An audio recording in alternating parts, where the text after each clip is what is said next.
siang Nanda dan juga Rian. Selamat siang. Jadi sebelumnya thank you sudah mau meluangkan waktunya untuk kita bisa ngobrol-ngobrol. Dan by the way, Profesia, Nanda dan Rian jadi putra dan putri kebudayaan Nusa Tenggara Timur 2024. Terima kasih ya. Thank you, congrats.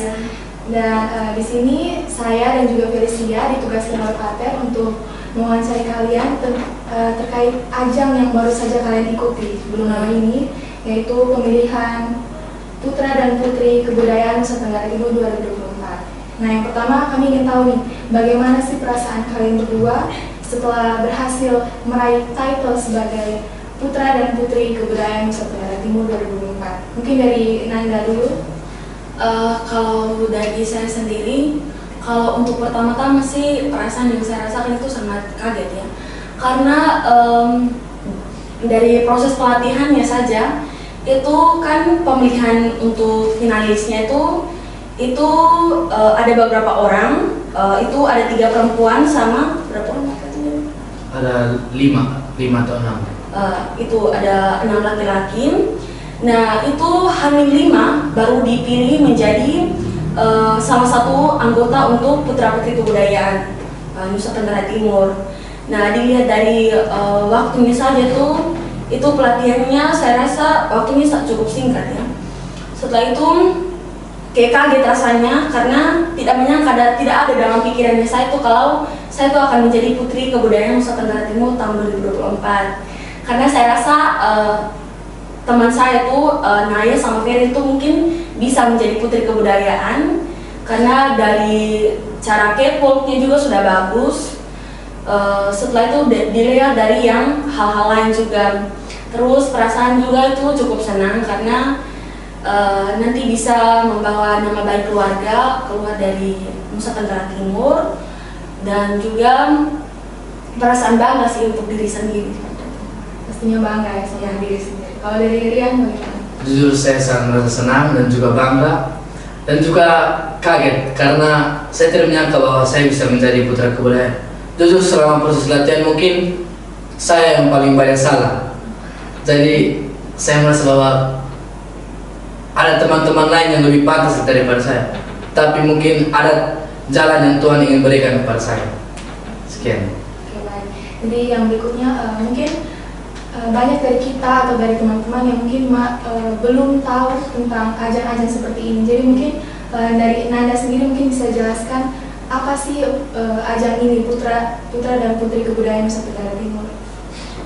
Kalau menurut saya putra-putri kebudayaan ini adalah sebuah ajang atau wadah untuk generasi muda Indonesia itu mengembangkan atau melakukan aksi nyata mereka di bidang-bidang yang mereka sukai gitu, seperti di bidang untuk akademik, terus untuk pengembangan kebudayaan juga, misalnya di bagian fashion mereka yang suka sama fashion itu sama lainnya.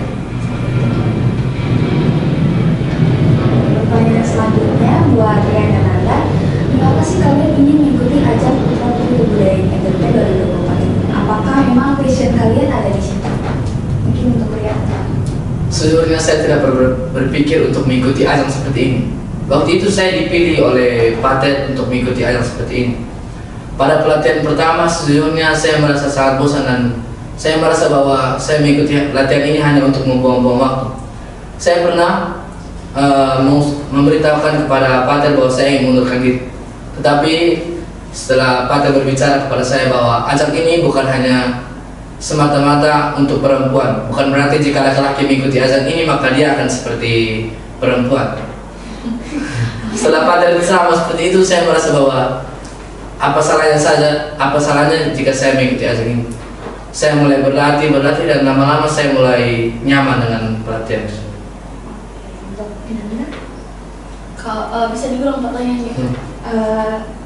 Mengapa kalian ingin mengikuti ajang putra-putri kebudayaan NTT 2024? Kalau ditanya keinginan dalam diri sih itu sepertinya tidak ada Kak. Karena seperti yang tadi saya sudah bilang, saya itu kan dipilih secara mendadak oleh salah satu pelatihnya kami, yaitu Kak Fali. Itu mungkin H-5-nya. Nah, sejujurnya juga pada saat pertama kali Miss meminta saya untuk ikut ini pelatihannya, dalam diri saya itu saya tidak ingin untuk ikut kegiatan ini karena sejujurnya itu bukan passionnya saya untuk seperti kayak catwalk begitu, itu bukan passion saya sama sekali. Tetapi karena keteguhannya Miss untuk minta saya terus menerus, akhirnya sudah saya memantapkan diri untuk mengikuti saja sebagai pembelajaran. Namun setelah dalam proses pelatihannya itu mungkin juga saya rasa kalau itu bukan passion saya, jadi kadang dulu saya mengeluh dalam diri saya kenapa saya harus dipilih dalam kegiatan seperti ini, sedangkan Miss itu tahu bahwa memang passion saya itu bukan di bidang situ. Namun mungkin karena diminta oleh pelatih, jadi sudah lakukan saja latihan seperti biasa. Bahkan pada saat Hamin satunya itu besoknya mau untuk pemilihannya, itu saya dan teman saya Milan itu memohon kepada Miss supaya saya dan Milan itu keluar saja dari pelatihannya ini, biar saja teman saya Naya sama Feren yang ikut, karena di situ rasa minder dalam diri saya itu betul-betul ada, karena catwalk dari teman-teman yang lain itu sudah sangat-sangat bagus. Namun Miss dan beberapa guru seperti Pak Andi, Ibu Trisna sama Ibu Yati meyakinkan saya untuk ikut saja, biar tidak terpilih juga tidak apa-apa. Akhirnya sudah saya ikut saja dan tiba-tiba terpilih jadi Putri Kebudayaan Nusantara. Oke, baik, untuk pertanyaan selanjutnya agak kalau bikin penasaran nih. Gimana sih perasaan orang tua kalian, teman-teman atau kenalan kalian saat tahu kalian terpilih menjadi Putra Putri Kebudayaan NTT 2020? Dari Rian. Dari perasaan orang tua saya sangat bangga ketika saya dipilih menjadi Putra Kebudayaan Nusa Tenggara Timur. Apalagi kakek dan nenek saya, mereka sampai menangis karena mendengar berita tersebut. Mereka berpikir bahwa bagaimana bisa saya bisa terpilih menjadi seorang Putra Kebudayaan Nusa Tenggara Timur. Karena dulu waktu kecil saya terkenal dengan orang yang sangat-sangat nakal dan tidak pernah mematuhi apa yang diperintahkan oleh orang tua saya.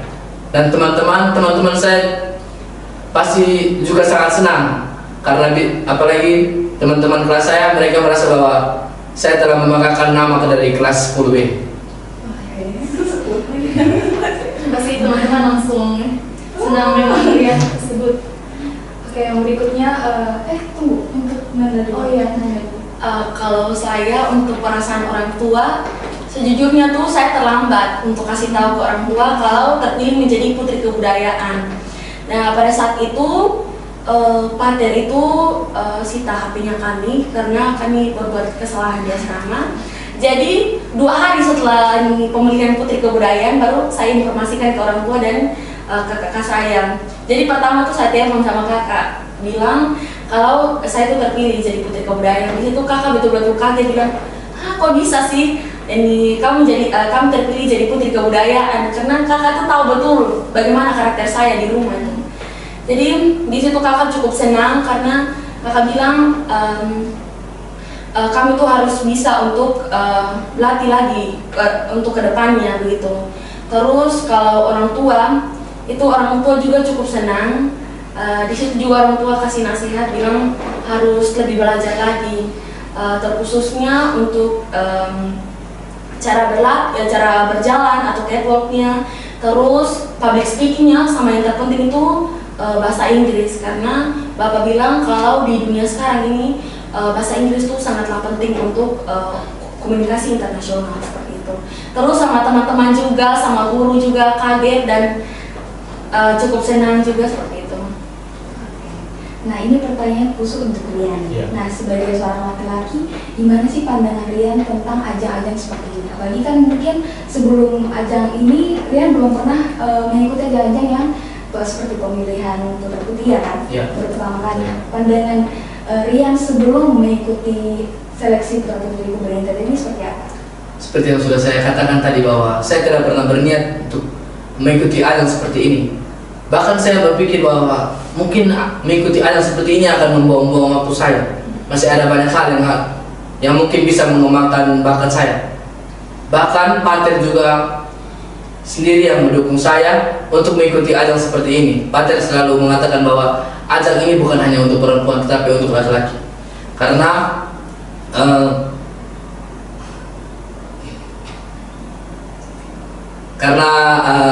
bukan berarti jika laki-laki mengikuti ajang ini maka dia akan menjadi seperti wanita.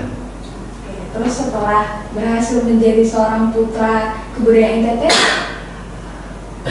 Saya tidak menyangka juga bisa menjadi seorang putra kebudayaan. Padahal pada awal-awal latihan itu saya ingin menyerah, atau bukan menyerah, seperti tidak ingin mengikuti pelatihan. Oke, jadi kalian kan terpilih menjadi finalis. Sebelumnya kan kalian menjadi finalis dari putra-putri kebudayaan NTT.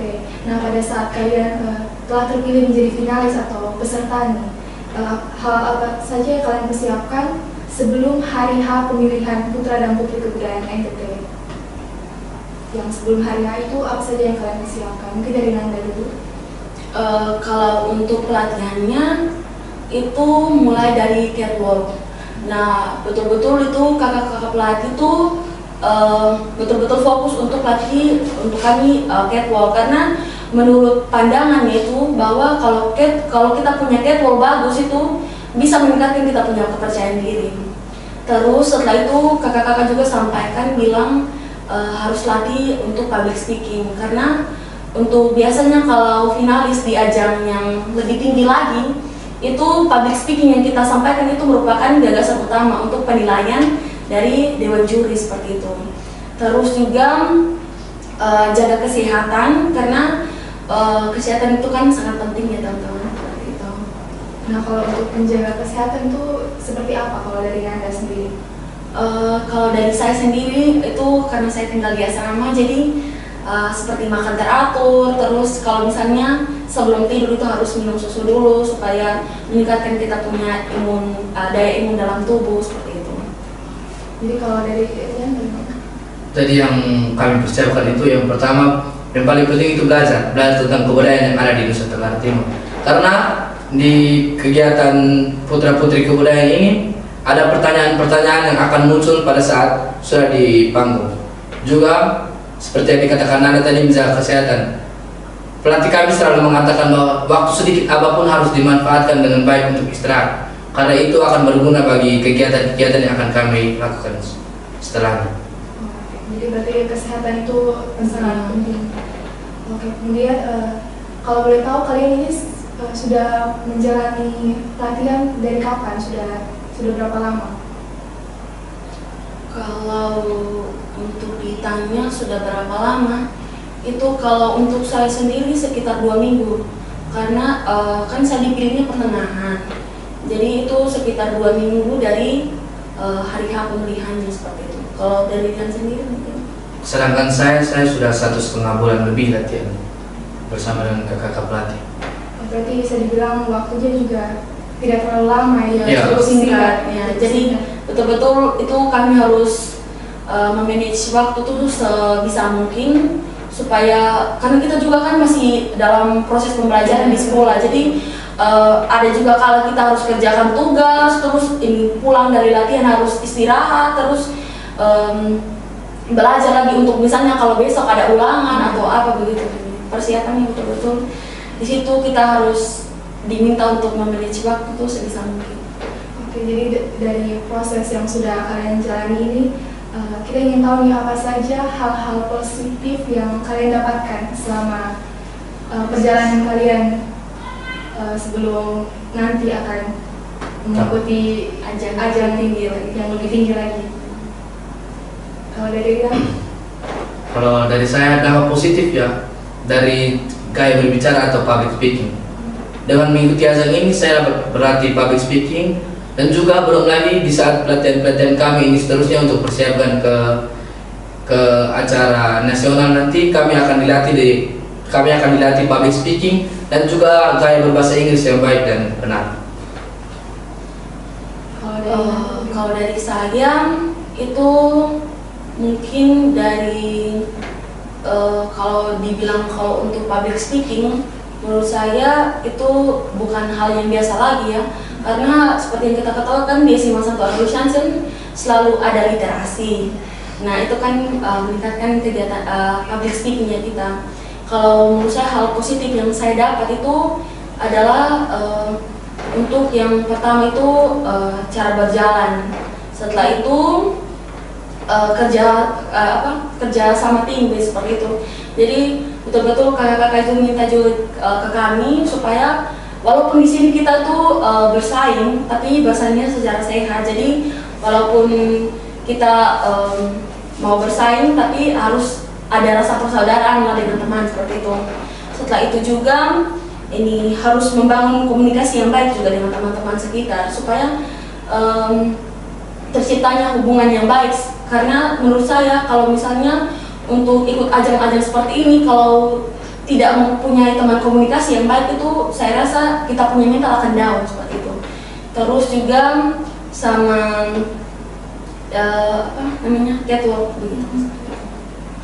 Oke, untuk pertanyaan selanjutnya, setelah official menjadi putra dan putri kebudayaan Nusa Tenggara Timur, kesibukan kalian saat ini apa aja?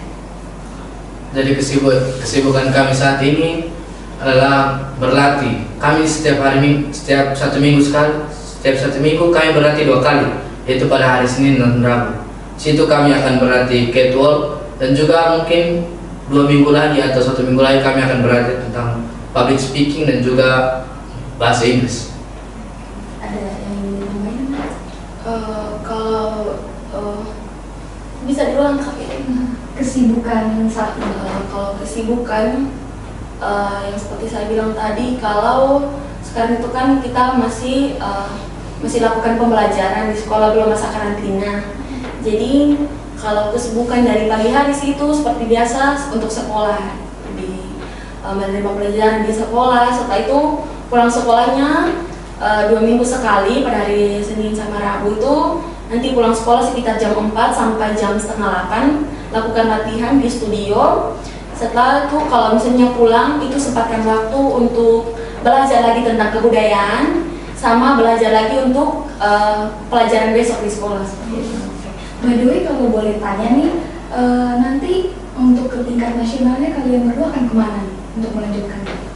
Jadi untuk ke tingkat nasional kami akan pergi ke Medan. Tapi sebelum pergi ke Medan kami akan menjalani masa karantina di hotel.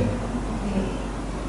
Nah, untuk nanti ke tingkat nasional nih, strategi atau rencana yang akan kalian siapkan agar dapat membawa nama baik NTT di tingkat nasional. Rencana dan strategi dari Nanda. Kalau dari saya tuh lebih memperluas pengetahuan seperti itu. Karena kan kakak pelatih kami itu bilang kalau yang menjadi poin penting untuk yang penjurian untuk putra-putri kebudayaan, misalnya untuk Indonesia seperti itu penilaian yang paling utama itu adalah public speakingnya. Cara kita berpikir kritis untuk menyelesaikan suatu masalah seperti itu. Nah, itu setelah itu untuk memperluas pengetahuan. Setelah itu juga tentang kebudayaan. Setelah itu mungkin juga tentang strateginya itu di bidang kesehatan seperti itu. Jadi harus menjaga kesehatan. Setelah itu juga mungkin bisa ditambah dengan perawatan seperti itu, karena kan nanti kan dilihat oleh masyarakat di masyarakat luas. Setelah itu juga dan juga catwalking, sama cara berjalan di depan umum, bagaimana kita tuh menampilkan ekspresi kita itu sebaik mungkin supaya para penonton juga tuh yakin dengan kita seperti itu. Oke, berarti wawasan, kesehatan dan penampilan tetap harus dijaga. Ada tambahan dari dia mungkin strategi atau rencana pribadi? Strategi atau rencana pribadi saya sendiri mungkin agak tidak terlalu berbeda jauh dengan Nanda. Memperluas wawasan terkait budaya yang ada di Indonesia, cara berjalan khususnya bagi kami laki-laki, dan juga tata ekspresi wajah agar tidak terlihat seperti orang yang sedih atau semacamnya. Dan yang terpenting itu pastinya doa sama Tuhan.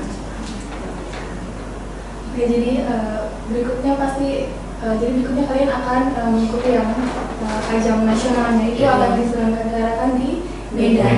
Tahun ini di Medan. Iya. Oke, jadi